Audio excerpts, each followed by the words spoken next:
This is Carlos Place, the Connaught Hotel to my right, Grosvenor Square to my left, and the buildings around here represent the second rebuilding from the original townhouses that made up the square.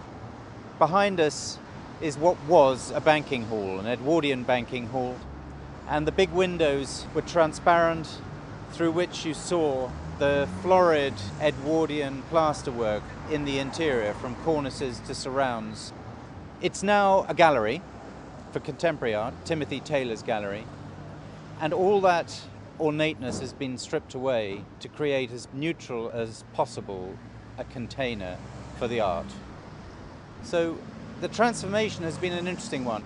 The windows, which were transparent, have now been blocked, but they're backlit, so they create a ghostly presence of the interior on the outside.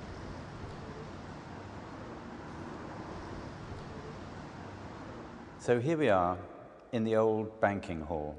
It's 55 foot long, 30 foot wide, 12 and a bit foot high.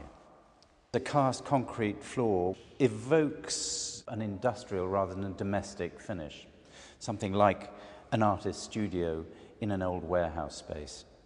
The ceiling has 4 rectangular apertures emitting light that are an abstraction of the idea of a skylight. They create in this space a very even distribution of light. If an emphasis is wanted on sculpture or a picture, then additionally around their edge, spotlights can be placed that will then light the walls or any part of the floor. The challenge with a gallery is very much the relationship between viewing spaces and the office spaces. In this case, below. Coming down now into this space, which is where the curators are, this is where the workshops are, this is where you come for a transaction. You're coming into a world that is warmer, with timber that evokes something more of a domestic world. The stair sits with a sculptural quality in the space that's been carved out to house it.